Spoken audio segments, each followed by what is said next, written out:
sekarang ini persoalan kita utama adalah belum semua transportasi itu terkoreksi dengan baik. Misalnya MRT kita hanya berhenti sampai dengan Lebak Bulus, lagi dibangun sampai dengan Bundaran HI, akan diteruskan sampai Ancol.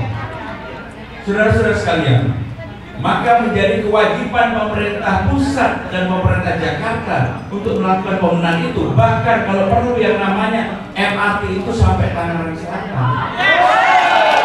Jika orang-orang dari Tangerang Selatan yang ke Jakarta yang pagi hari macet berjubel-jubel, mereka akan menggunakan sarana transportasi dan transport itu. LRT, Transjakarta, demikian juga harus terkoneksi dengan baik. Maka saya harus berterima kasih kepada Bang Yos, Pak Sutioso, Bang Foke, Pak Ahok, Mas Anies. Apa yang sudah mereka tinggalkan akan saya lakukan perbaikan, dan mudah-mudahan akan saya selesaikan dalam era periode yang saya contoh Bang Yos melahirkan yang disebut dengan Transjakarta. Sekarang ada 15 koridor di Jakarta ini. Kemudian diteruskan oleh Bang Foke dengan berbagai inovasi yang ada, oleh Mas Anies dengan jack ukurnya, oleh Pak Ahok dan berbagai yang ada. Tetapi dari pemimpin ke pemimpin sayangnya tidak terkoneksi dengan baik.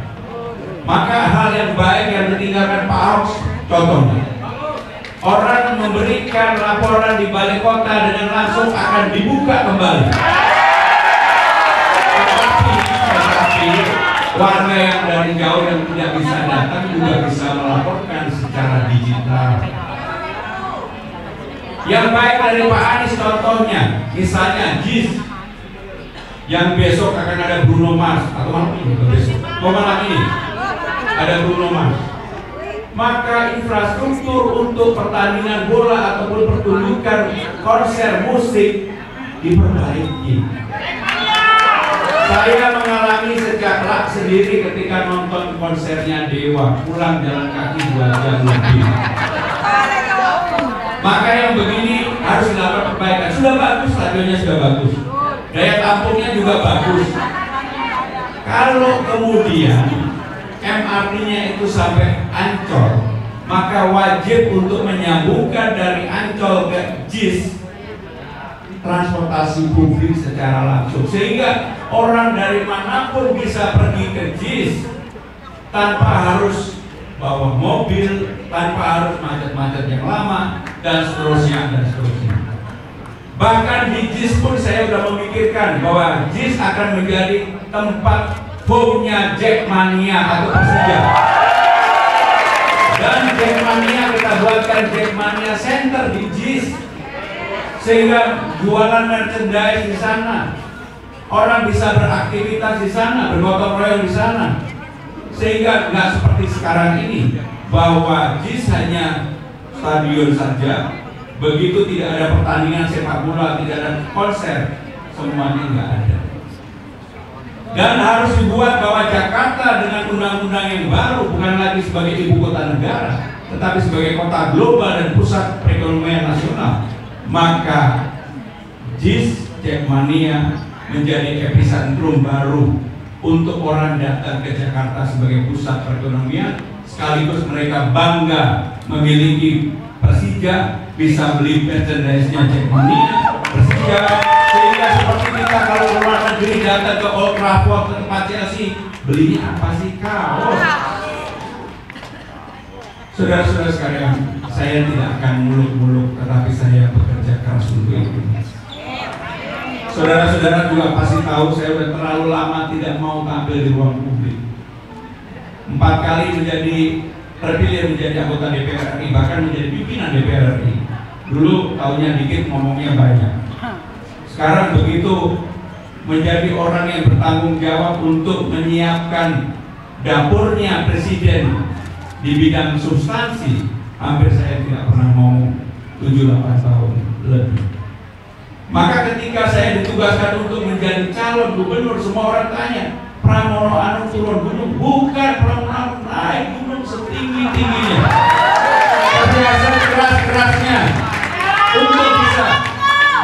saya tahu di sebelah sana awalnya betul-betul meremehkan bahwa Pramono Anung bisa nggak, mau nggak turun ke rakyat. Begitu saya turun satu hari 11 titik, 10 titik, kaget semua. Saudara-saudara sekalian, sekali lagi saya matur nuwun, saya terima kasih. Kenapa Jakarta menyala?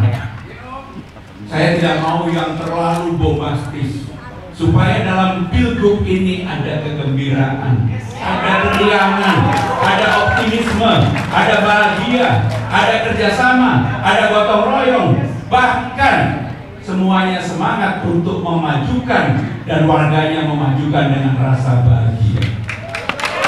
Maka saya bilang sama Bang Rano, Bang, kalau kita maju tidak ada politik identitas. Bahkan saya pribadi awalnya mau dirubah menjadi Bang Pram. Nanti saya malah lupa nggak noleh. Udahlah, panggil aja Mas Pram, saya orang Jawa. Mau dipanggil Bang juga nggak pas, wajahnya nggak bang-bangan. Maka yang Bang udahlah, biar Bang Dul aja. Saya Mas aja. Kombinasi ini saya jujur sejujurnya, kombinasi ini begitu kami berdua pada hari pertama setelah mendaftar tampil di semua stasiun TV, nggak pernah berbagi atau apapun, langsung nyambung, chemistry-nya sama. Mungkin karena saya selama ini dikenal sebagai demokratis, orang yang berpikir. Bang Dul sebagai orang Betawi yang mohon maaf kadang-kadang juga agak nyablak. Tetapi inilah menjadi pelengkap utama kami berdua. Spiritnya sama, keinginannya sama, dan energinya sama. Kami meyakini berdua, insya Allah warga Jakarta yang boleh memilih akan memilih pasangan yang betul-betul dengan hatinya ingin melakukan perbaikan, perubahan untuk Jakarta.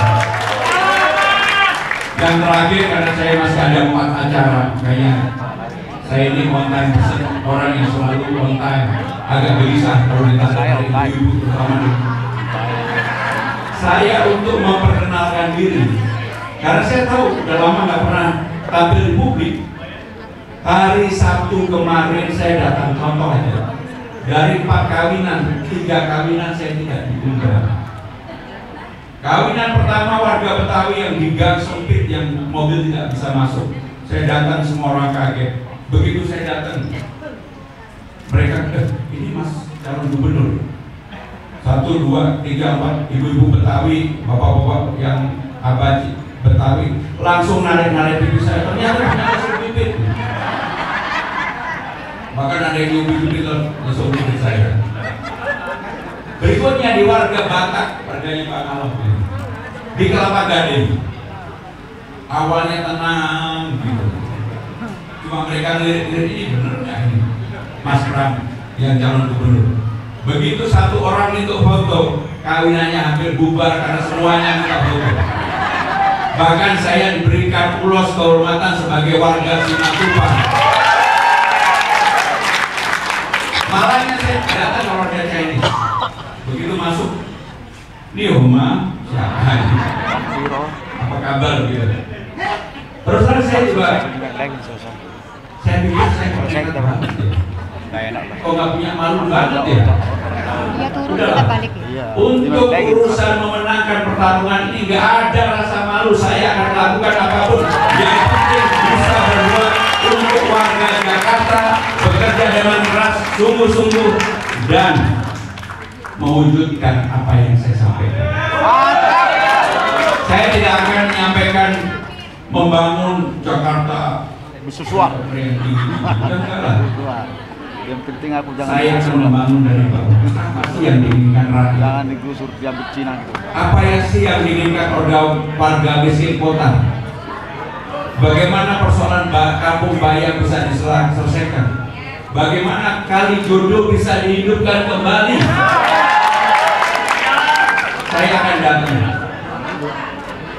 Dan saya akan lihat secara langsung.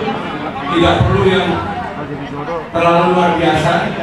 Selain roadshow datang dari gubernur ke gubernur yang pernah memimpin Jakarta, termasuk nanti saya juga akan datang ke Pak Gubernur Jokowi karena beliau pernah menjadi gubernur. Intinya saudara-saudara sekalian, mari kita bertanding, berkompetisi, bersaing keras, tapi saling merangkul, menghormati, jangan menegasi, jangan ada politik kekerasan, yang ada adalah politik riang gembira di Jakarta. Terima kasih. Wassalamualaikum warahmatullahi wabarakatuh.